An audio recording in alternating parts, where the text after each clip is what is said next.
Hey, everybody, it's Buck Joffrey here, and today we're going to do part 2 in our hallucinogens series, psychedelics, and today we're going to talk about the medical use of ketamine. Now, I understand that some of you may have concerns given the association of ketamine with recreational use and probably, the tragic news around Matthew Perry's death and all that, and I get it. But it's important to recognize that, like many substances, ketamine has vastly different effects depending on how it's used. And for example, ketamine was actually a lifesaver during Vietnam and some of the other combat conflicts that we've been in, because it allows for anesthesia in the field for wounded soldiers while at the same time not suppressing their ability to breathe. So it's been a real lifesaver as well.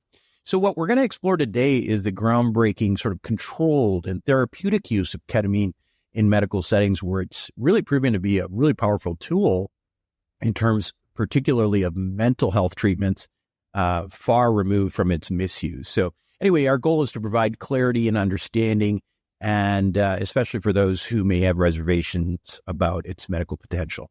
None of what we do is medical advice, but it's an opportunity for you to get a sense of the power of some of these medical cases for hallucinogenics, particularly and frankly solely under the supervision of a medical professional.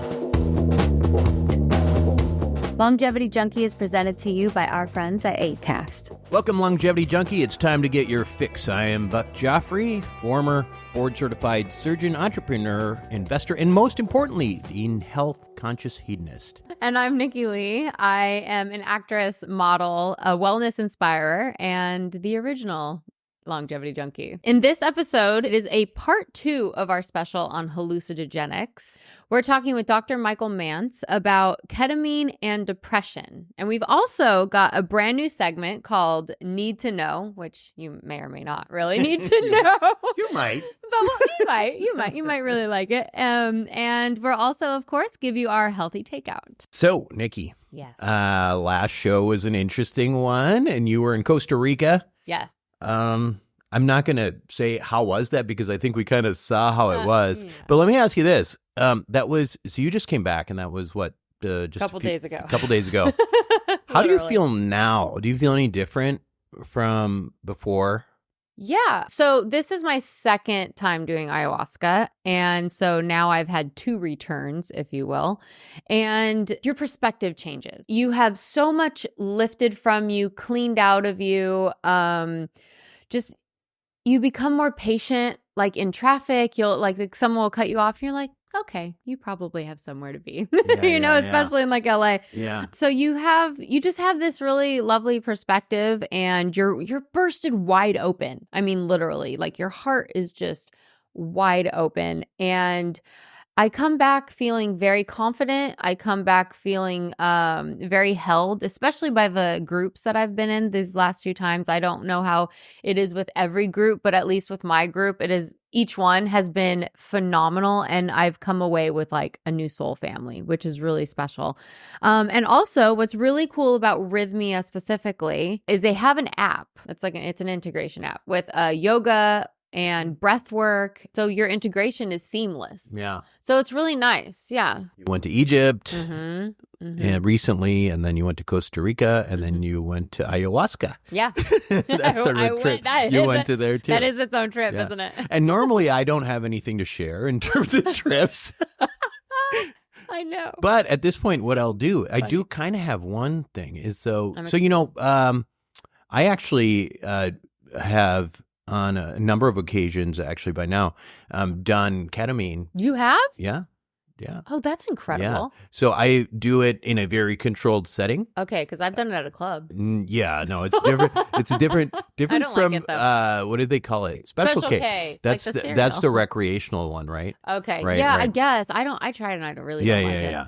Well, I've never done the that kind of recreational thing, but I started doing this with a therapist a while back, because what was happening to me in my case was I kind of started to feel stuck Okay, yeah. And one of the things that I'd heard about with ketamine was that it created this concept called neuroplasticity, which is basically like opening up your mind to create new connections. And in a way, my thought was, well, hey, maybe that'll help me spur some creative juices. And it really, really worked. But each time you do it, you can have a very different experience. Phenomenal. But in every case, I'm not me.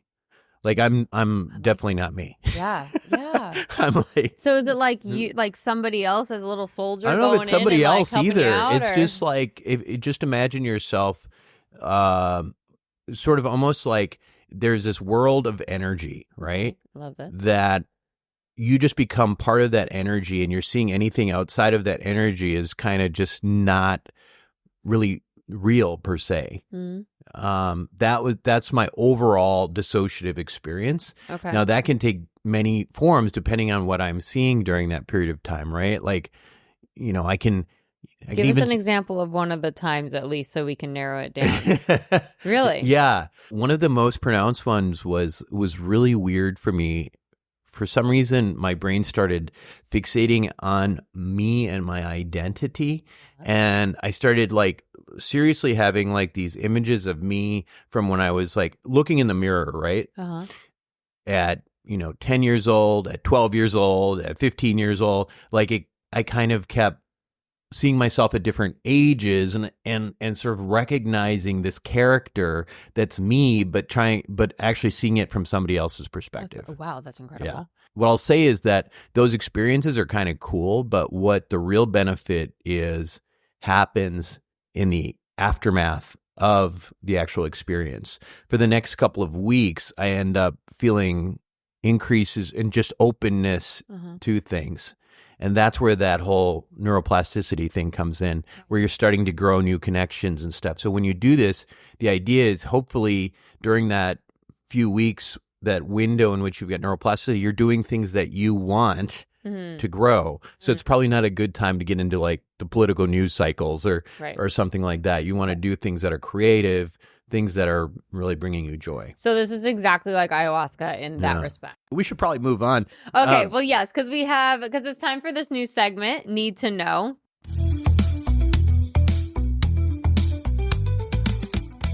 This is a segment where we just bring things to the table that we think y'all should know, or maybe you might want to know, or you could know, or it'd be cool if you did know.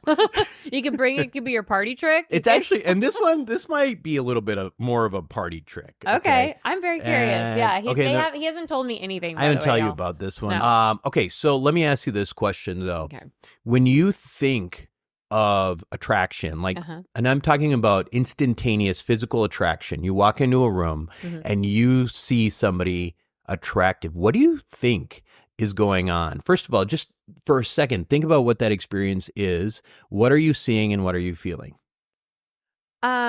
And how long does it take you? Yeah. Well, I mean, I feel like if I see someone across the room or whatnot and they're attractive, like I'm instantly like, oh, I'd really like to get to know that person. Who's that? Yeah. You know? But what are those?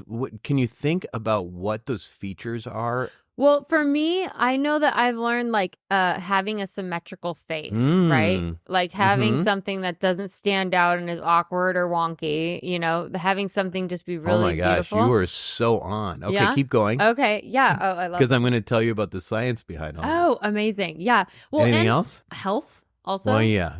And how would you like determine eyes how would you determine health from somebody's face? Skin and bright eyes. Now this is amazing. Okay. This is amazing that you said those. Color, like okay, so this is how I'm going to. First of all, a few things. So this is some of the research that's known on this. It takes you, first of all, you walk into a room, it takes about 0.2 seconds ultimately to decide whether or not somebody is attractive facially. Nice. And this is all through studies. Fast. It's pretty interesting. So it's it's literally, 2/5 of a second. Yeah, it's not even a full second. Yeah. And during that period of time, and this is interesting too, because there are studies that show that if a person is attracted to somebody else's face, they will continue to look. And we know that experience anecdotally. The staring, right? The stare, right? But here's the thing is like, so there's literally a study that was done, and this was like, I think it was Harvard and some other European university, but basically what they showed was they were doing eye tracking devices, and they literally would show somebody, and as soon as a person thought somebody was attractive, that 2/5 of the second started to go 1 second, 2 second, 3, like it kept, and even if they told them to look away, they physically had trouble looking away. What? I mean, they would do it, but then their eyes would go back.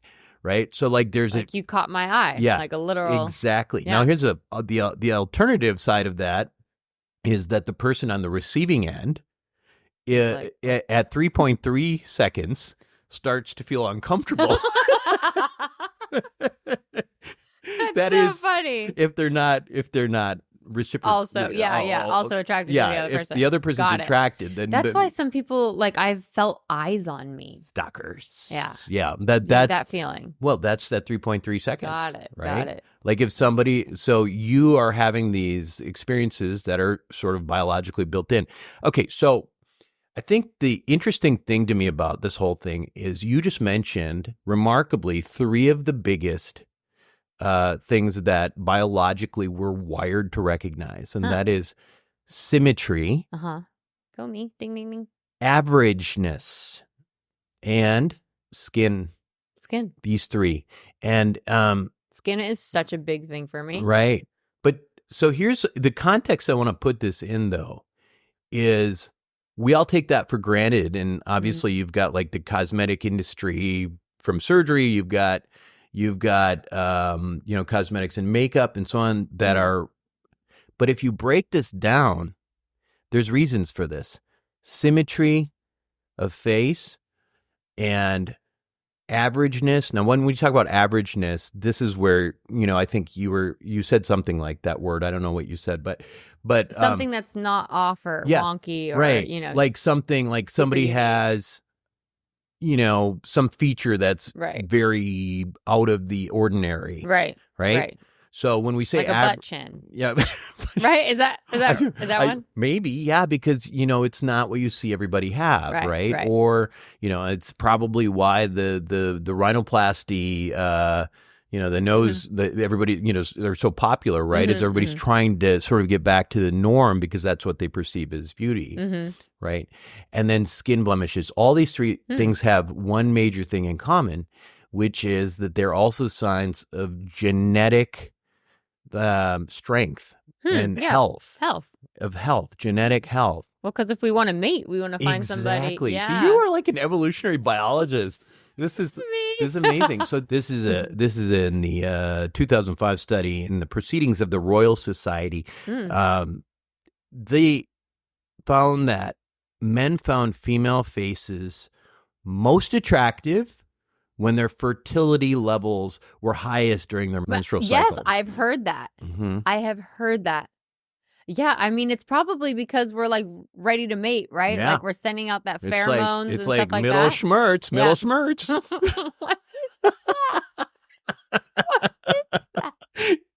You can put wear a shirt that says middle schmerz on it. What is that? I have to know what that is before I wear a shirt like that. Ovulation. Ovulation. Okay. That would be so funny. Now that I know, that'd be funny if like people were walking around. Yeah. Next time somebody says, you look really good, just be like, middle schmerz. Middle schmerz? Oh my God. They're going to be like, excuse me? Smurf? Okay. Like Boo Smurfs?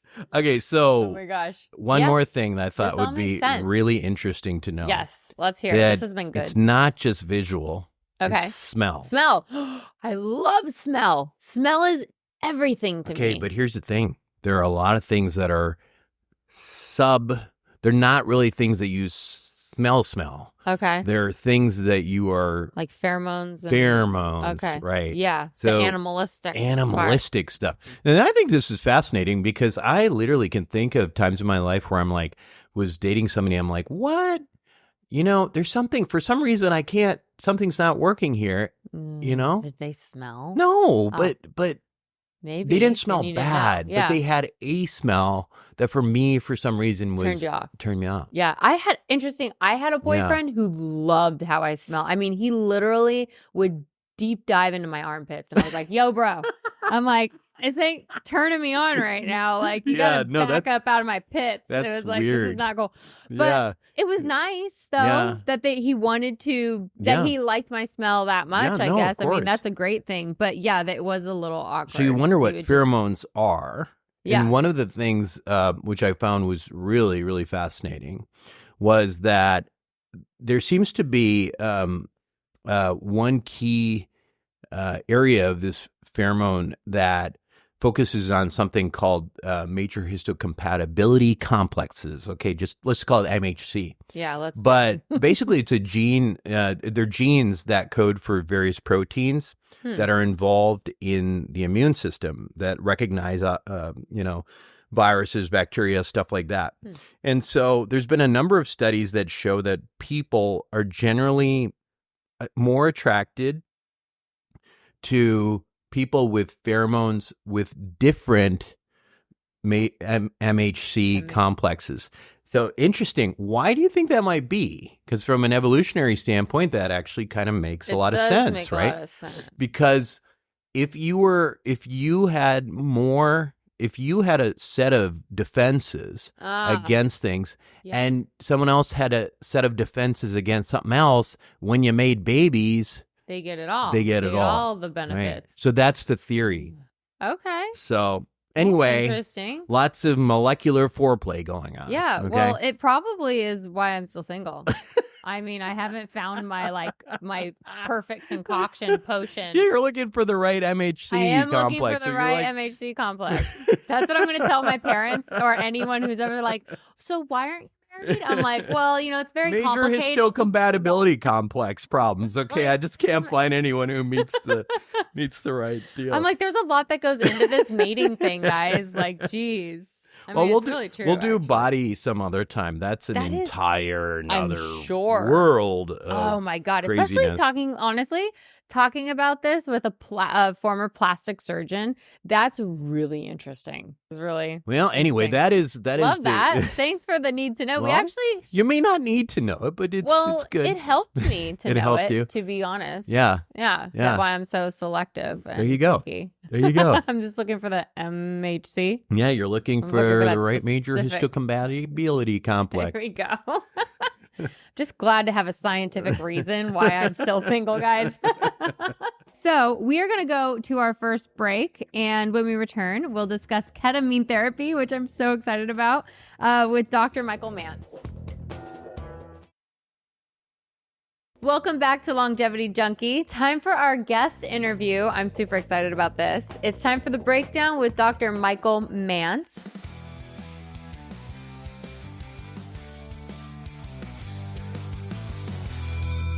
So Dr. Mantz is a board-certified psychiatrist with the American Board of Psychiatry and Neurology, and his practice is Santa Barbara Integrative Psychiatry.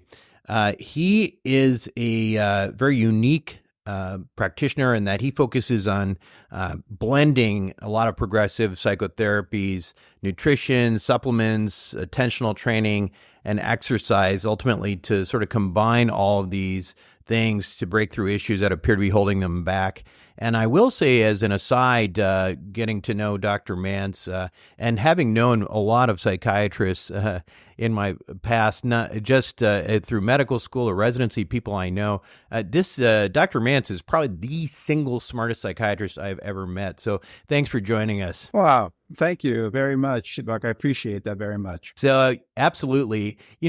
So we're going to talk, we wanted to start out sort of initially, we were going to do this specifically on ketamine. And it just occurred to me that, I think it's a good chance for us actually to sort of raise awareness about exactly what depression is, because obviously that's probably the most indicated purpose for these treatments. So maybe let me just start with a question that's very simple.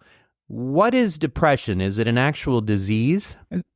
It's a good question. And actually, so to be technical, it's not a disease, but it's a disorder, an illness. With a disease, we have to know an underlying etiology or cause for it. And with people experiencing what we call major depression, there are a variety of contributing factors that will lead to depression. And so it's a heterogeneous group of people. What might cause or contribute to depression in one person might have no effect on another. Like if a person loses a job and then a whole kind of snowballing of negative events occurs, and that later they're finding themselves depressed. Another one, loses a similar job, maybe similar situation, and they have like resiliency factors that allow them to, change, shift, and then adapt and move on. So there's just a lot of different factors. So in psychiatry in general, we have disorders rather than diseases, and it's based on looking at both the signs and the symptoms that patients report to us. The signs being the objective measures like lab results, brain scans, other types of testing. And then we have the symptoms, which is the subjective self-report from the patient. And in our sort of diagnosing, the vast majority is based on that second one, the subjective symptoms from the patient. And even to this day, we don't have sort of definitive sort of lab tests or brain scans that can diagnose depression. Though we can see certain things in certain people that show depression, it doesn't seem to span across the whole people who wind up developing major depression disorder. But there's a host of contributing factors that will lead to what we call a disorder, which for depression, you have to have these contributing factors for these symptoms and signs that are clustered together for at least 2 weeks. So it's not like just having a couple bad days or having like a bad day here and then, a week later you're having another bad day. It's like for the vast majority of time you're depressed. There's two core symptoms that you have to have either one or both. And the one is low mood, being depressed, or, just like hopeless, all that worthless, feeling worthless in that way, or having lost the pleasure, like the zest for life and the things that you normally would do and the interest in doing those. So you'd have to have one of those two primary symptoms and then 4 other corroborating symptoms that would be there to get the diagnosis of major depressive disorder. And the key factor is it impairs your ability to function in multiple domains of your life, like work, socially, all that other stuff. So a person can have some of these symptoms, but it's not reaching the level where it's impairing their function, then we wouldn't call that a major depressive episode. But when those who are majorly depressed, they're definitely not doing very well, and it is a true illness or disorder. Yeah, that's sort of kind of what I was getting at, because I think, especially going back to, back when I was in college or in medical school or whatever, I think these mental illnesses and depression, I think they were not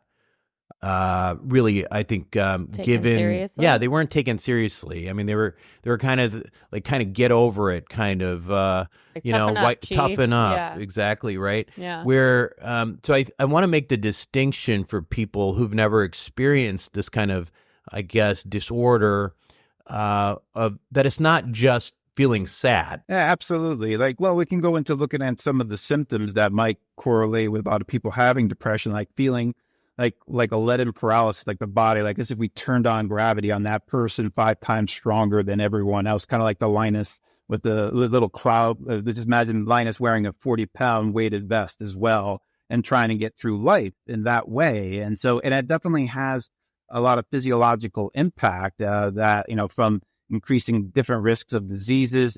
We now know that a lot of inflammation and also reduction of growth factors in the brain play a large role. So it's definitely impacting the body on a physiological basis, and it has a dramatic impact.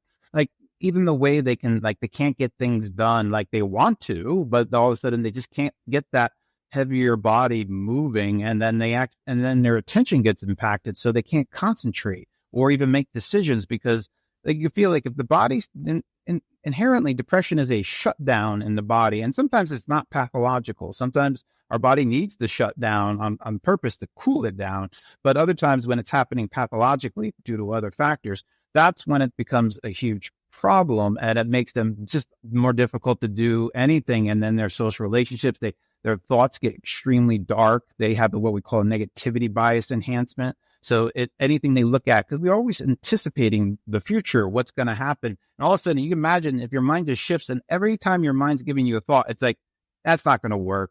You can't do this. And that's not under the person's control. That's just happening to them. So that's a huge problem.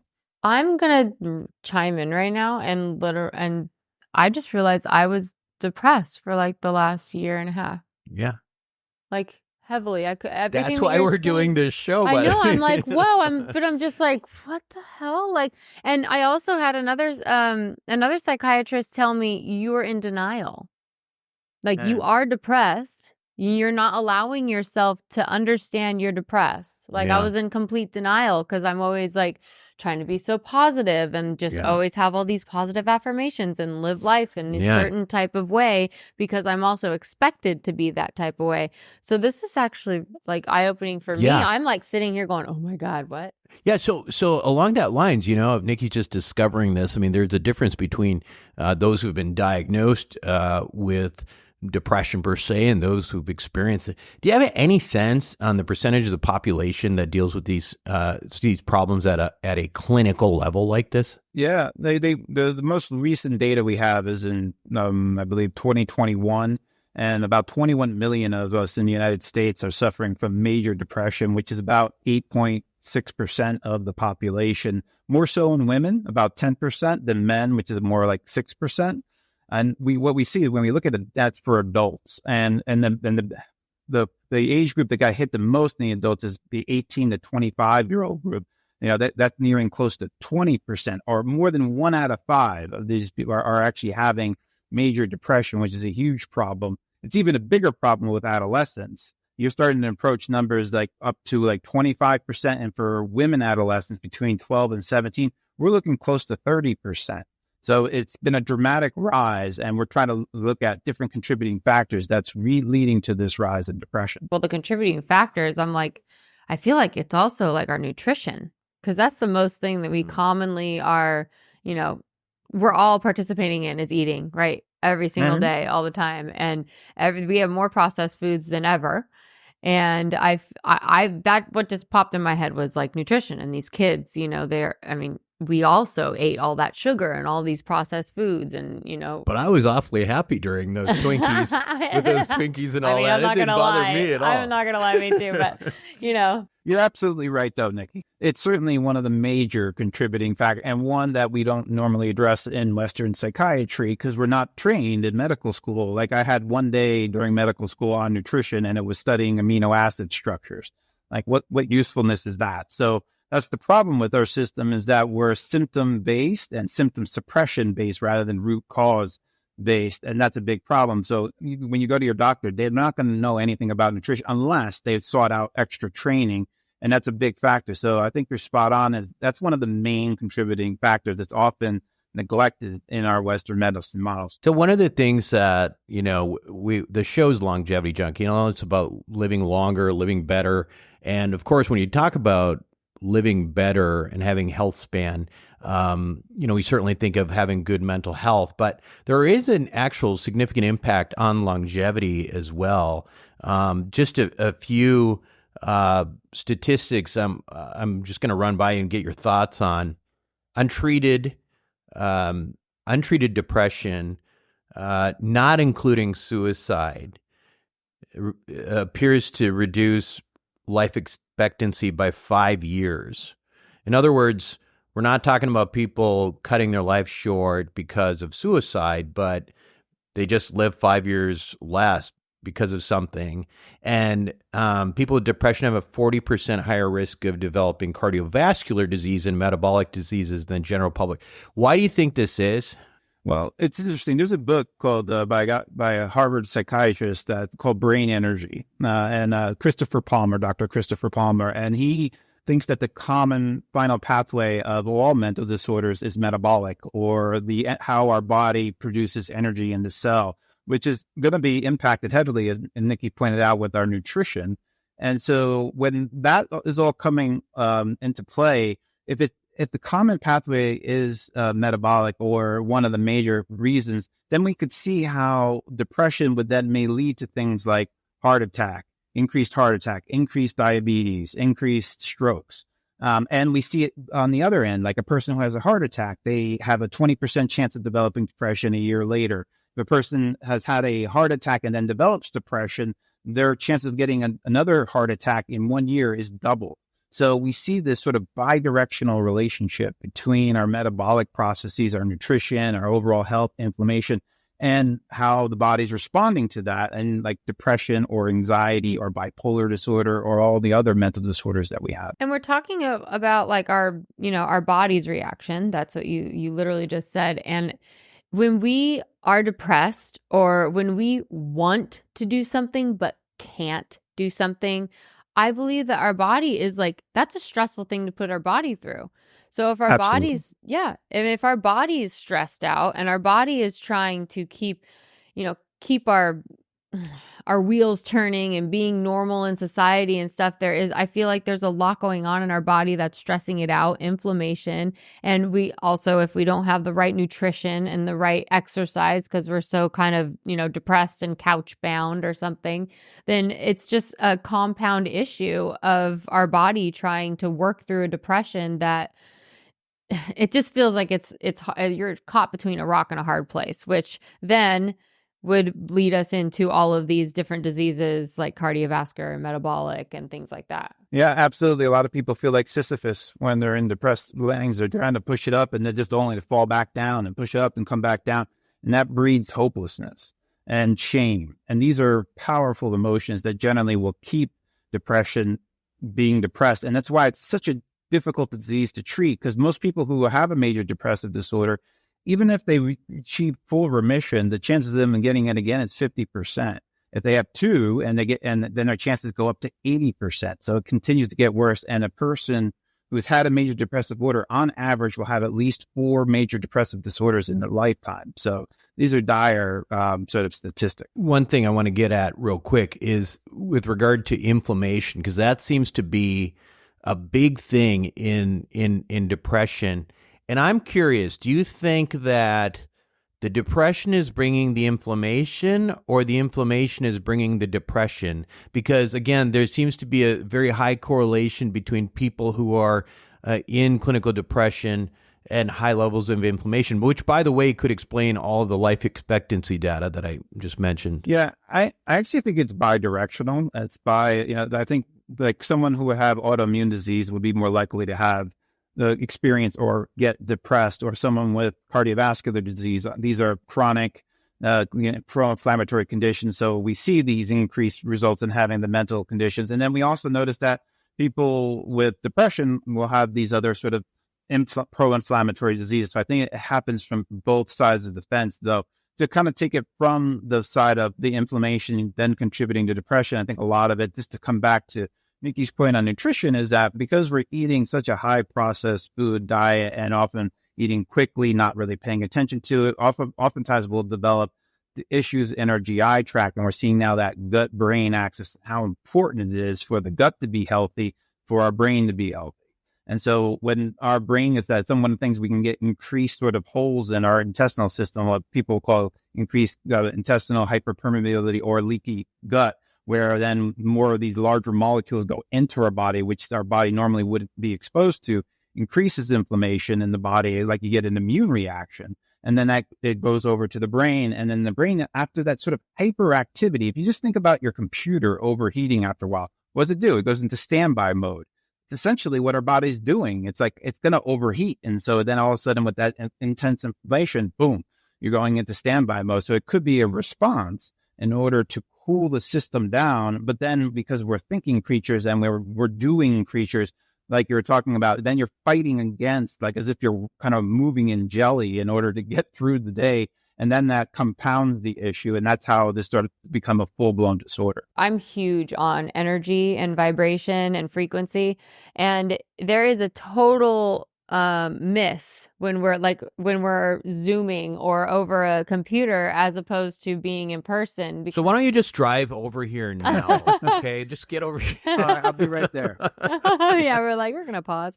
But it is true. I mean, there's a total energy exchange. Yeah. And then also, it's like if we're having a fun conversation, there's we can be like, oh my gosh, and touch hands or high five. Like I like to high five myself in the mirror all the time. And I'm like, because there's a real, I don't know, there's just this energetic exchange or whatnot. So I think that has to do with all the loneliness and depression that we're And COVID couldn't have helped that situation at all, right? Not at all. No, the way we responded to it was definitely with lockdowns being so prolonged, I think really made it extraordinarily difficult. And I think that's one of the main reasons why we're seeing, and especially with people with very developing minds like our adolescents and our young adults, that's why I think one of the reasons why we are seeing this precipitous rise in depression and anxiety, substance use disorder. Because once we disconnected them, their brains are learning that. And then they get a little more awkward socially. They're not quite looking at your face. They're a little more hesitant. And then they miss out on opportunities to make these strong connections. Like I said,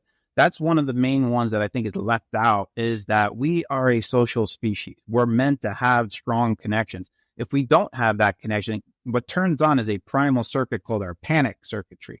You had noticed when we kind of locked down, like initially, you might have noticed these surges of adrenaline in your body every now and then, and your thoughts just racing a little bit. That's because as we disconnected and we weren't able to kind of connect and then touch in the way that Nikki was talking about, that reassurance that, hey, I got your back, you got my back kind of thing, that then sends the alarms in the body, and that sends up a lot of energy. And if that stays on too long, it will lead to inflammation, and then it leads into a depression response.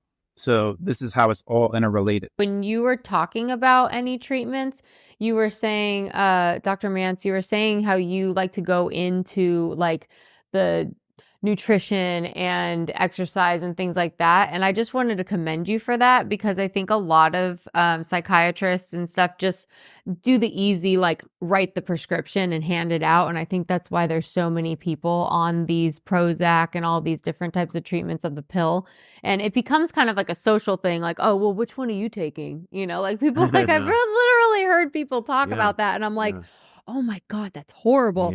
So I just wanted to say to you, like, thank you. And congratulations on being a front runner of someone trying to find, other backdoor ways to help somebody through something like that, rather than just saying, hey, here's a pill. So first, I just wanted to say thank you.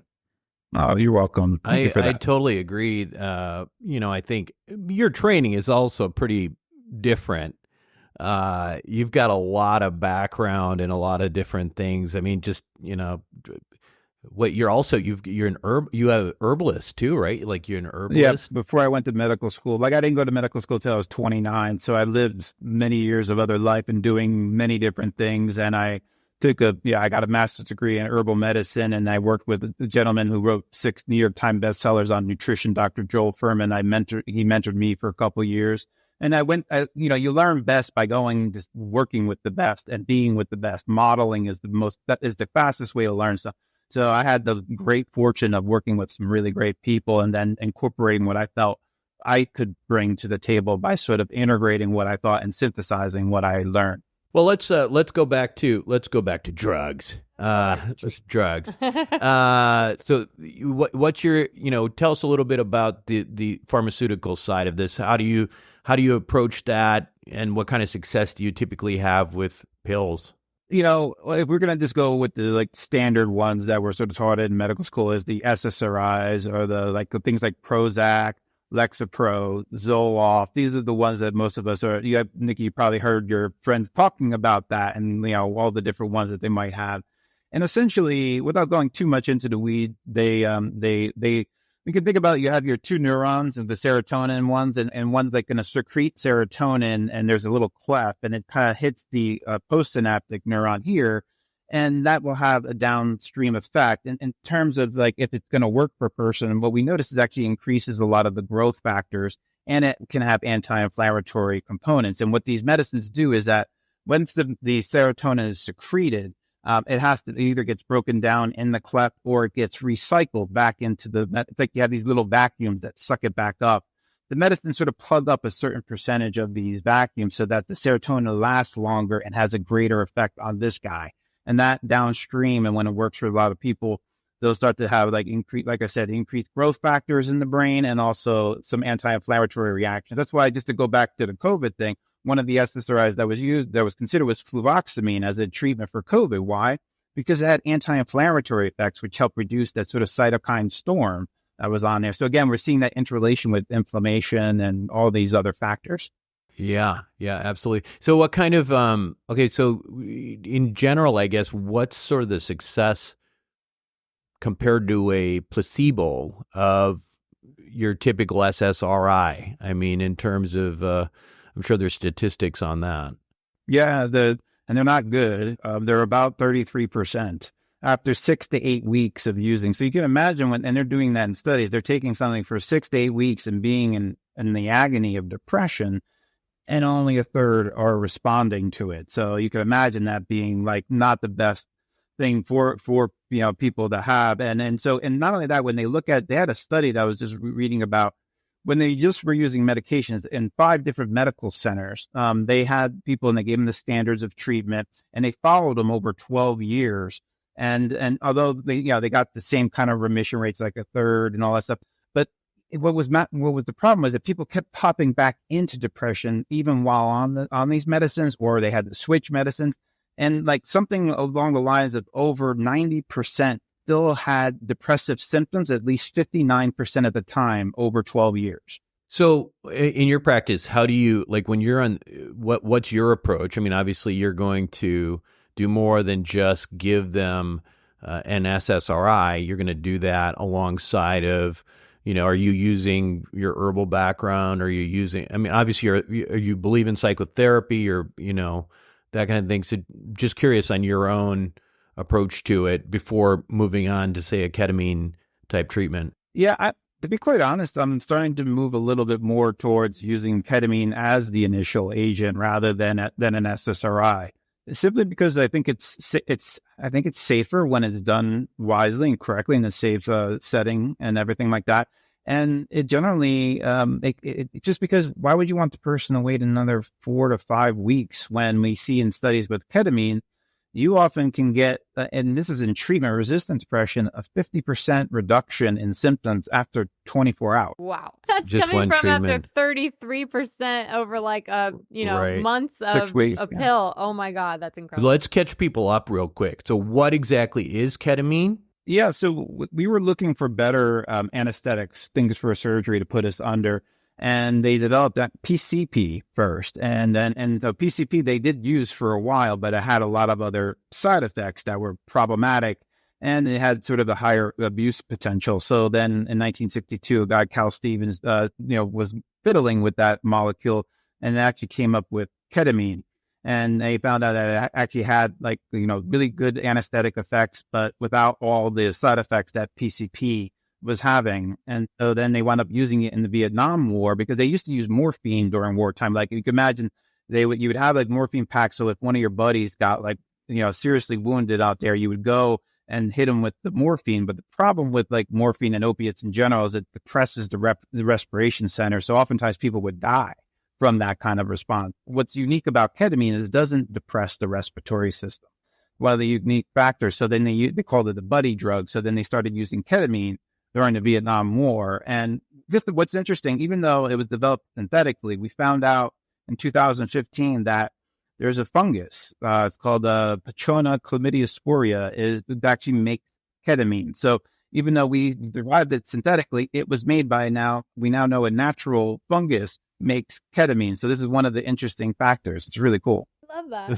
I'm like over here all being giddy. so excited. Like, she's gonna start to grow some in her. Oh my God, I would love to grow mushrooms. Are you joking? Without getting into, I guess, too much detail, maybe kind of take us through what happens when someone takes ketamine in their brain. Like, what's actually happening? We're still finding this out. This is complex information, but one of the things is, instead of working through the serotonin system like our SSRIs does, this works on the glutamate system. And you can think like you have both GABA and you have glutamate, and you can think of glutamate as a yang and GABA as yin. And so they balance each other out, the GABA being the inhibitory one. That's why we like alcohol, for instance. It stimulates GABA, or benzos like Xanax, Klonopin, things like that. They stimulate that GABA receptor, as opposed to glutamate is more of an excitatory neurotransmitter. And importantly, when it's responding appropriately, it facilitates learning. And so that's one of the things that can be so helpful, is that there's a kind of learning that happens during depression. It's kind of like you learn to kind of become hopeless. You learn to become feeling worthless. You learn to see the world in a negative way. You learn these negative beliefs and you take them on. So by sort of stimulating the system and enhancing the learning aspects of glutamate, which ketamine does, that's why you get such a rapid response, is because you're rapidly kind of increasing the brain. By stimulating that glutamate system, you also stimulate neuroplasticity. And by doing that, it's like you put your brain on a sort of like steroids to learn very rapidly new information. You're more open to receiving new information, and then you're able to consolidate that information. That's one of the factors that's so unique about ketamine, is that ability to do that so rapidly. And so that's one of the main ones. A couple other ones is that it does indirectly stimulate the opiate system, which is mediated, that panic response when we don't have enough sort of social nutrition, I like to call it. You don't have those really, intimate relationships. That's mediated by the opiate receptor. I actually think that's one of the reasons the disconnect that we're having in our society is one of the main drivers of the opiate pandemic, is because people are self-medicating using opiates to feel the okayness that one would get when they would have enough friends, but now a lot of us don't. And so then we seek it out and self-medicate from it. So it actually helps with that. And then it also helps with your dopamine receptor. So when we're working in overdrive all the time and overusing our dopamine and all the synthetic stimulation from computers or smartphones, all that, these are called hypernormal stimuli, which are abnormally stimulating our dopamine. And then we have to keep going with it. So we're drinking caffeine, and then we're taking stimulants, and then we're doing, all the things that we're doing. And we're in that sort of hyperdrive mode. So what happens is the body then starts to shut down that reward center, which is what dopamine helps modulate. And so it shuts it down with a break. And that's when we start to feel that burnout start to kick in, because everything starts to lose its luster. I try to do things and yeah, it's all right. Or the food that I taste, like, that was once tasted awesome, but it's like, big deal. So that kind of burnout, we actually see, just to go to the burnout, if a person's mildly burned out, their chance of depression is 3 times higher. If they're severely burned out, it goes up to 46 times higher. And so this is one of the big factors. So in ketamine, one of its acute effects is to decouple that break from the reward center, so that it kind of refreshes that. People will call it the ketamine reset, and allow the brain to kind of, I can get going. So that turns back on the motivational drive and the willing. So one of the things I'll see is that after a treatment or two, you'll start to see the person say, those emails I was putting off, or that project that I was doing, I started doing a little bit more of that. I started doing it. So you could know then that motivational system has come back on. And then by doing positive behaviors, that allows to reinforce. Nikki's getting quite emotional. Yeah, I noticed. Should we take a break? Yeah, totally. Yes, I'm so open. Yes. Okay. So able. Okay, so cut this back earlier then. Okay. Are you okay? Are you okay? It's a beautiful thing. It really is. And it's one of the things too, though, that people are very uncomfortable around tears and grief in general. And it's a beautiful thing. And one of the things I find myself is like a grief midwife, is teaching people to be okay when they're expressing themselves, because otherwise we tend to then flinch. I don't want to do this in front of this person. And then that becomes a habit. And then that energy gets stored inside, and then eventually it implodes. Yeah, I'm reading the book, The Body Keeps the Score. Yeah, Vanderkolk. Yeah, it's a great book. So what got you so emotional? It's just honestly so sorry. It's so beautiful to hear that there's I don't know if I want to call it a cure, but I guess kinda, or a way to help somebody get out of such a state, because I was in that state. And even from the beginning of this podcast, when I was like, oh my God, I was depressed, And I was like, why? I just thought, thank you. I just thought that what is wrong with me? Why can't I just push through? Why can't I be like Buck was saying, how you just kind of go for it first and ask questions later? That was so me. I was such a doer. I love him right now. You blot, babe. You blot. I'm rubbing it all up. My makeup, I still got to be presentable. Oh my God. Just kidding. There's a cool stripe now. Yeah, I'm sure there is. Oh my God. So funny. So Yeah, and I was just in this state where I felt really helpless, like where I felt like there was just no, like, what is wrong with me? Like I have an incredible diet. I'm very like aware of it. And I was saying all the positive things, like doing all the gratitude journal, which definitely helps, I will say. I could have dove a lot deeper, but in the abyss, but and when you were just explaining it, and I love learning, right? And like also knowing that there's like something that triggers, like glutamate being a trigger and like helping learning, like it was just all clicking. And it was clicking so much that I just became super emotional. And honestly, right now I'm like, oh my God, I know I have to wait some time before I can do any other treatment after ayahuasca, but holy moly, I want to do ketamine so bad. And I just feel like a call to it. And I think that call was being reflected emotionally. Absolutely. Well, it meant something to you. That's why you had that response. It felt like I was getting a hug from my heart or something. I could sense it from here. You do get better after doing this for years. I could feel it was right here that you were feeling that, and that is meaning itself. That's a beautiful thing. Yeah. So thank you. And that's where I was at. Yep.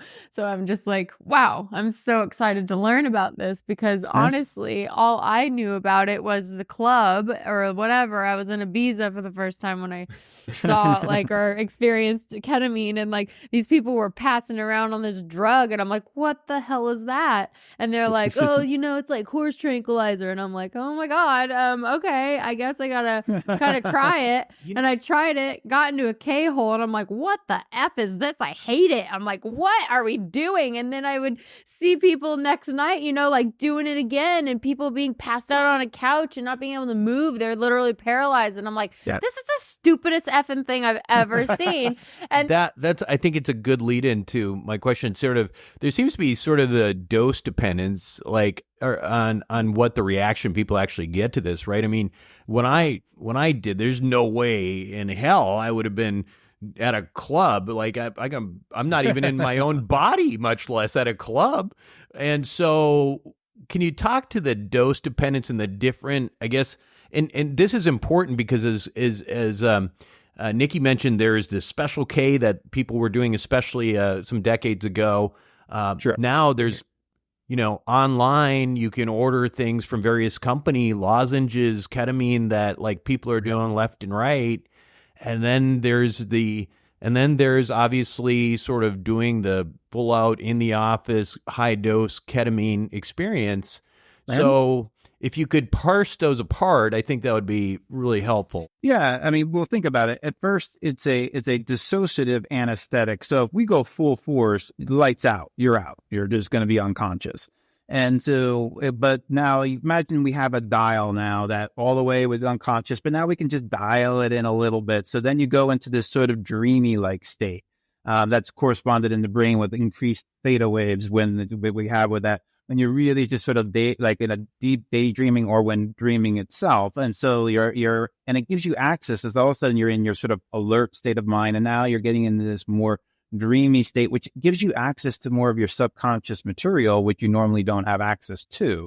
So depending on what I'm wanting to do with this particular person, because my wife and I do what's called CAP, or ketamine-assisted psychotherapy, rather than just administering ketamine and being hands-off, we're there guiding the session. And so oftentimes I will do multiple doses rather than just skyrocketing them out of there. I might bring them into that like light space where they're still not cognitively impaired, but they're a little more dreamy, a little more open, a little more feeling of okayness in the body. And that way we can process potentially certain traumas that are coming up or just difficult evocative memories that normally you wouldn't want to talk to or be very distressful to the body. Now you're in this sort of sea of okayness and you've built a trust with that patient. So they themselves can just feel open and know that you're there to support them. It's kind of like creating an extended hug. So that allows the person to express. So we might work in that space. And then if we go higher, we go into the realm. So in the studies, when we're looking at it, they're normally not doing it with psychotherapy, although there's more studies now coming out where they're showing the results for ketamine and psychotherapy. But initially, it was mainly just giving it. And they would start out with, 0.5 milligrams per kilogram. So if you're a 220-pound male, you would get about that would be somewhere along the lines of 50 milligrams of ketamine. And so in that way, but now most people will go from 0.5 up to 1.0 milligrams per kilogram, but even more so for other conditions like pain. So anywhere from 50 to 100 milligrams. Now, remember, there's going to be a difference between Nikki, you probably did it through, I'll say the technical insufflation, snorting rather than other methods. But I guarantee you it wasn't through injection, right? No. Oh my God, no. Got it. Yeah. So there's a big difference. So those of us who've tried, say, cannabis, for instance, there's a big difference between smoking cannabis and eating it. There's going to be different, even though there's overlap, there's going to be a big difference. So there's going to be a big difference between whether you're taking it orally, snorting it, or having it injected or intravenously. They're going to have different experiences. There will be overlap, but you can have dramatically different things. And so that's also a big critical factor. And with like when I'm using IM or intramuscular, it will have like you can then titrate depending on the person. I can read them, and because everybody's going to be a little bit different. Not everyone's going to respond. Some people might be super sensitive to it. So I might have to go a little. I usually do a tester dose the first time to see where they're at, and then we might just sort of gently go up a little bit. Other people, I give them like a 0.5 milligrams per kilogram, and it's like nothing at all. They're just sort of talking to me. So then we have to then change the dose and move it upwards. But ultimately, it goes from like your alertness to sort of a dreamy state. The K-hole that you're experiencing, because generally that happens when we're snorting or drinking, is that it starts to catch up with you. And what happens is that you're nearing anesthesia at that point. So that's why it's like things start to kind of go into this like small aperture, like as if the world was pushed away from you, because you're actually about to go under. That's why that happens. And so that's like the deeper thing. That generally doesn't happen. And I've actually never had it happen in our practice because we're not doing that. It's not, there's no point into going to that level and depth. You can actually go deeper, like in a transcendental, but it's that rise that you get right away because you can deliver it faster, either through intramuscular or intravenous, as opposed to when snorting or taking it orally. What I'm wondering about though is like sort of the, these different levels, and I don't know. I mean, I guess my assumption is that it takes a higher dose to get that dissociative feeling that I was describing offline or before we interviewed you, where I didn't really even feel like I'm me. I'm assuming you need to have higher doses to do that than say something. So is there a therapeutic difference? I guess, is there a difference in terms of the long-term impact, whether you're doing, higher doses versus these lower doses? Because as you know, you can get these there's literally online companies, the same way they're selling Viagra, that are now selling ketamine. And so I'm curious, like, what your take on that is. I absolutely don't think that's good at all. In fact, I'm part of the American Society of Ketamine Practitioners, the professional society, part of their expert faculty in creating a more generalized. I'm on part of the standards committee because we really don't want that. You can imagine like you have a very powerful medicine, and imagine a lot of us actually do have trauma and we don't even realize it. And now you're taking something that's going deeper into your subconscious. And maybe you're doing it in a setting that's not so great. Maybe you have people coming in and sort of yelling at you or something along those lines and whatever it is. I've treated many patients who've either used these sort of things or have gone to, unfortunately, there's also a lot of clinics that are not well equipped. They don't really have the mental health professionals who have the ketamine training plus the training of it being like under a mentor who teaches them how to guide ketamine experiences. It's actually not many clinics have that. And I think that's a problem. And I think a lot of times we need to work with that because it's such a powerful tool. You don't want to be digging in your unconscious like that without someone who really has the experience to guide that effectively, because you can get re-traumatized. You can unearth things that you didn't want to unearth and didn't have the skill set to handle it.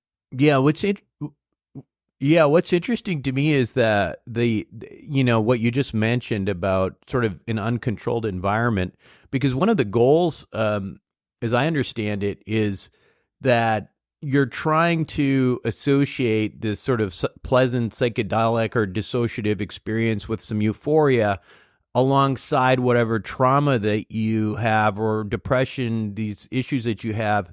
And that takes advantage of the whole, axons that, fire together, wire together concept. Maybe you could go into that and you'd probably explain it a lot more elegantly than I just did.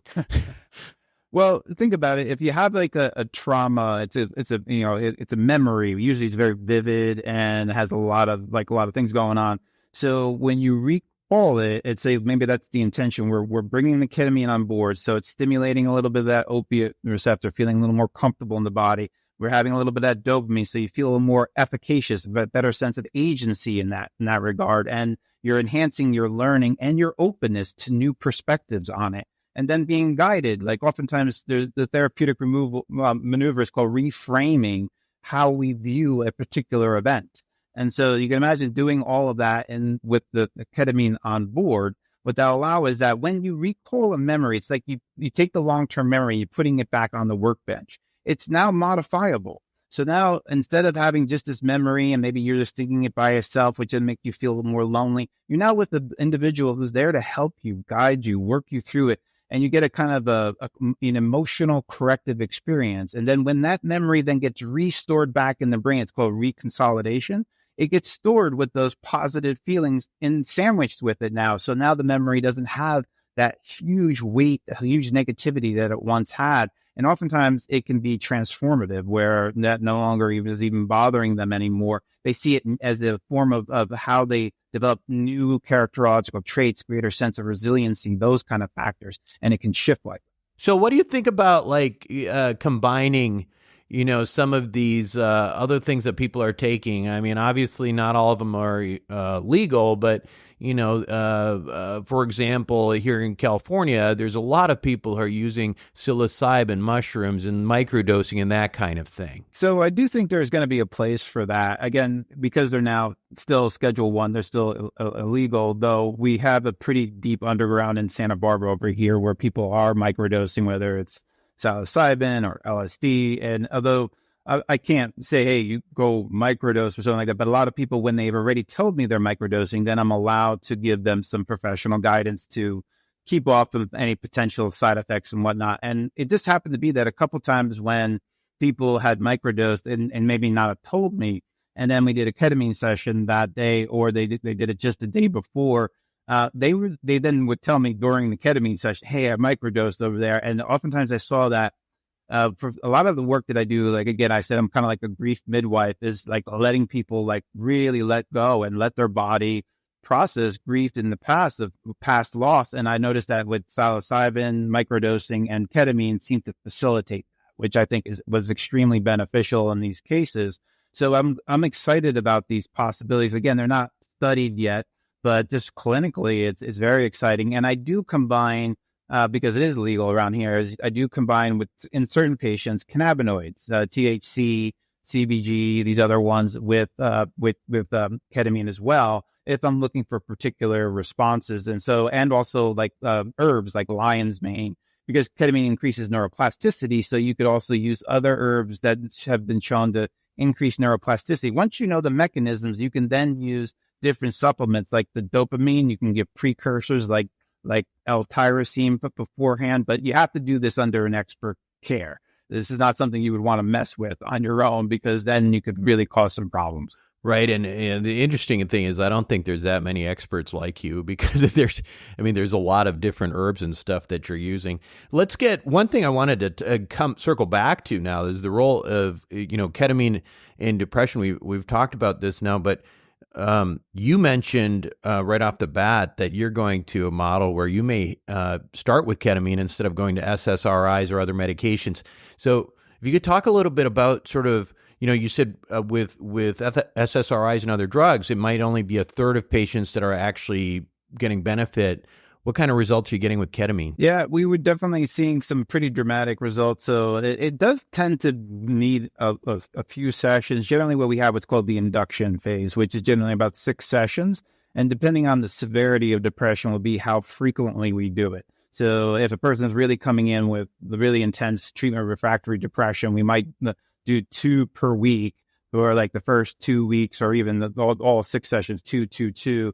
Another person who maybe a little bit depressed, but also wants to do more psychotherapeutic work and use it as that kind of tool, we might do like once a week. And then I also treat like, say, complex PTSD, which is a long-term sort of gathering a lot of different traumas, which have been going on for years. We might even do like once a month, hit them with the dose, has them open, have them do psychotherapy, both acutely and then afterwards, which would then help facilitate that whole process. But coming back, I just would tell you just one thing.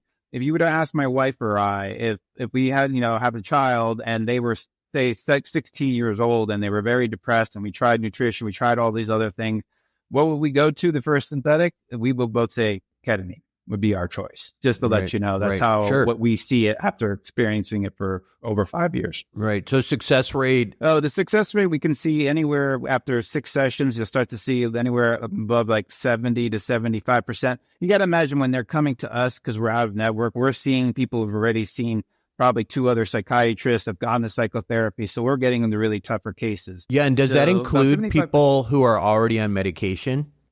And yes, that medication is basically not worked for? Correct. That's incredible. Or it created partial remission. Maybe they had like 20% benefit from it, but they're not getting the full benefit and they need a little extra help. Or there are certain medications that do clash with it that we wouldn't want them to be on or to lower to get the efficacy. But like it works reasonably well with SSRIs on board and things like that. Now, one of the most remarkable things that I've heard you talk about is ketamine's role in the suicidal patient. That's the most efficacy for ketamine is for suicidal ideation.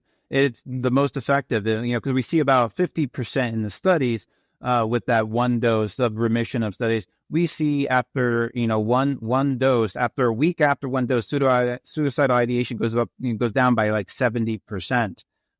Total when they look at studies. And often if you do it just for 2 hours as a continuous drip with people like in the ER, the ideation can resolve right then and there, right afterwards. And that's partially mediated by that opiate receptor. That receptor, that not feeling, you can imagine when you're feeling suicidal, that's mainly, I believe, when we feel like we're no longer have a tribe around, we're on our own, we're lonely, we're like this. And I think it's like at that point, it turns on your prey circuitry in your body. Everything looks like threatening and everything like that. So, and you feel like a loss of control. So if that lasts too long, your mind's going to start thinking, I want to get control back. And that's the way to control it. Like rather than getting eaten by something, because that's what your circuitry is telling you, I'd rather just do it first. And before that even happens. So that's what gets the thoughts going. And it creates an anti-opiate in the body called dynorphin. So when we give ketamine or something like that and get a little bit of modulation of that opiate receptor, improving its sensitivity, it makes you feel that okayness. And that's why it's such a powerful anti-suicidal tool. So I'm guessing there's really nothing else out there that's even remotely close in terms of efficacy for suicide. That's right. Yeah. What about its, because I just got back from doing ayahuasca. So, and this is my second time doing it now, and I've had incredible results and incredible experiences, and also in a very safe and controlled place, which was really beautiful. And why I go back is because of the safety factor as well and feeling held. And I'm wondering, like, what is the experience and therapeutic application of ketamine and from other psychedelics such as ayahuasca? Like what's the difference? Yeah, what's the difference? So classically, the word psychedelic was for the serotonergic type of psychedelics. LSD was like the prototypical one, and then like psilocybin, DMT, and ayahuasca is a DMT analog as well. So they primarily work on a receptor called the 5-HT2A serotonin receptor. So that they have a very different mechanism. So you're going to have a different experience. It's much more like, oftentimes, not so much as much with like ayahuasca, but like say psilocybin, LSD, where you get a lot of visual perceptual changes when you're looking around. You don't get that with ketamine. You can get it under closed eyes. You can kind of feel like you're in another, a transcendental experience and feel like you're in another dimension and have colors and patterns emerge under closed eyes. But you're not going to get that like opening your eyes and looking around. You can't get distortions. Things could look farther away or closer, but it's not going to have the same kind of effects that you would have with the sort of traditional psychedelics as well. And so it's kind of hard to say. What I can say clinically is what I was saying before, is that some microdosing with it, either LSD or psilocybin, it seems to work well. And just learning from other people and just knowing from other people's experiences. There's now people combine it with MDMA, for instance, MDMA first, and then a little bit of ketamine afterwards. It appears to me that ketamine is a very good sort of like closer for the psychedelic experience. Yeah. It's more like you have the other psychedelic experience. And, people have had psychedelic experience. Oftentimes that part, the descent can be a little rocky for a lot of people. So that's where a lot of people I've known who've been using, who on the underground that I'm friends with, they'll often on that sort of tail end, they'll use a little bit of ketamine on board to kind of ground the person back and help smooth out that sort of last tail of the experience. So I think you'll see when we do have more psychedelics that become legal, right on the precipice, although there was a recent vote 9-2 against it, MDMA, I think they will pair probably very well together. I think they will too. I'll let you know. I'll let everyone know. We've run out of time, but there's just so much more here, and hopefully we can have you back again. But really do appreciate your time today, Dr. Mantz. You're incredible. Thank you so much. Oh, thank you very much, and I really appreciate being on the show. And anytime you guys would want me back on to learn a little more, my true gift is try to help other people and really get them to feel better, because our society really needs that right now. Oh my God. Yes, I Thank totally you. agree. Thank you so much, Dr. Mantz. Thank you, Bucks. Thank you, Nikki. Appreciate it. All right, we're going to take a quick break and we'll be right back with our healthy takeout. All right, welcome back to Longevity Junkie, and it is time for our healthy takeout. So I think a good time to sort of review the potential symptoms of depression, because I think when we were talking about that obviously kind of really helped you to understand that you were in a depressive state. So in medical school, we used a mnemonic, Siggy caps. Okay. Siggy caps, to remember this. So if anybody's interested, they can write this down. So the potential different symptoms are the following. First of all, he talked about the major one, which you got to have one or the other, which is sort of either the depressive or sad symptoms, or that feeling of not having an interest in anything, called anhedonia. Actually, that's an interesting one, by the way, because I think a lot of people who have anhedonia don't realize that it's depression, right? Because it's literally like what I don't wanna do that means. Right now, I'm not in the thing. Anhedonia is like the inability to have pleasure or take pleasure in anything, right? Yeah. Like, let's go out in a super fun concert. I don't really want to go. Yeah, that's anhedonia. Okay. So when we talk about Siggy caps, S, sleep disturbance, and that can be too much sleep or it could be too little sleep. I, decreased interest in things and reduced loss of pleasure. G is guilt. Such as, feeling worthless, or like, that you're not good enough or whatever. Or even maybe I didn't have interest to go do that or go hang out with this person or whatever. And then now you felt I'm feeling guilty about it. Right. Yeah, about and the then decision. E is energy, and that can be mental or physical energy. C, concentration difficulties, like distractibility, memory disturbances, being indecisive. Oh my God, indecisiveness yes, that was exactly it. Yes. A is for appetite, and that can be eating too much, decrease or increase. Or too little. It can be increased or decreased. Okay, mine was increased. And then P is for psychomotor. Basically, it's just sort of a agitation. Okay. Like a motor agitation, just feeling like antsy and uncomfortable and stuff. Yeah, like you want to do, but then you can't do when you decide, when you're asked to do something. Right. So the Siggy caps, that for anyone who didn't get this kind of clarified or feel it was, we just spelt Siggy caps out, the SIGECAP. Right. Yeah. And so basically that mnemonic will help you understand these potential symptoms. And the idea is it's sort of a screening thing. So if you have 4 or more of these, that's a sign of a major depressive syndrome. And if you have 2 or 3 of them, it's a sign of what's called dysthymia. And dysthymia is kind of a low-level depression. But either way, if you have 2 or 3 or 4 of these, along with that depressed mood or anhedonia, then you really probably should be seeking some help. I had 6 of them. Yeah, there you go. There you go. Slam dunk. I do. Dunk. I'm an all or nothing kind of gal.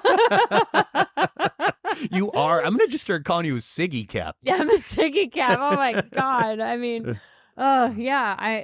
I mean, and that's why, I got super emotional. Yeah. And for anyone listening to this podcast, if you want to see me start to just break down and cry, go watch it on YouTube. Because seriously, right. That was, I'm so expressive like that. And especially now, after, ayahuasca and being more comfortable in my body and my emotions, the things like that are aha moments, or just final, when things click, and you're understanding things, it depends obviously on what it is, but I'm very expressive with my feelings. And when he was explaining things about the ketamine, when he was explaining what depression is, it was oh my God, I felt self understood. Yeah. And I think that's the way a lot of people feel. And that's one of the things I was hoping we would accomplish with this episode, is that I think in my experience, me to crying, make you cry. And also to have people recognize when they're depressed. So Nikki, I know you did ayahuasca, but maybe you ought to call Dr. Mantz if you're interested. You think? I have to say, I am super interested in ketamine, and we all know I'm the total guinea pig of anything longevity or anything healthy, and I got such a connection when he was talking about it that I wouldn't see why I wouldn't do ketamine, honestly. Yeah. And if it's... You just got to have the right person, though. I think that's really important, because one of the things that I think Dr. Mantz was talking about, not only the order online thing, which is, I think it ends up being more of a recreational thing than anything else. Yeah. But I think there's, anytime you have something like this that becomes sort of faddish, you've got these pop-up ketamine places where, I'm not saying they're bad, but all they're going to do is pump a bunch of ketamine in you and leave you in a room. It's very different from having somebody actually guide you through it. So. Yeah. No, the guiding is what I want. Because I want to do these things to better myself, to become a cleaner vessel, to be able to tap into, my wants and my desires and my healthy road, and discover things and release trauma and things like that. I want to be healthy, light, and all these things. And I do it, honestly, I do it because I want to have kids one day, and I do not want to hand down any ancestral trauma. That's actually been a huge thing of why I went to ayahuasca, because I want to get rid of all ancestral trauma. And, I've had both my parents, they're, beautiful, lovely people, but they've had some really effed up shit happen to them. And I know that it has, not without them wanting that, it has seeped into me, and I have felt it. And so I want to be able to bring life into this world that is full of laughter, love, and not having to carry the burdens of all the trauma that my family's had. So that's actually my real driving. That's my why. Yeah. Interesting. Yeah. Interesting stuff. So, yes. Yeah. And the fact that you did it, I love that. I mean, and I love the little re-up. I think the re-up is huge. I mean, it's sort of for me, it's like filling up a gas tank or something. I don't know. I'm jealous you've done it, honestly. Yeah. I love it. Well, it's the one thing I got on you that you have. So anyway, great show. You want to read us out? Longevity Junkie is created by Dr. Buck Joffrey, MD, and Timothy Fornara. It is executive produced by me, Nikki Lee, Buck Joffrey, and Timothy Fornara. The show is produced by Pretty Fast, original music by Alloy Tracks. We're distributed by our friends at Acast, and see you next time.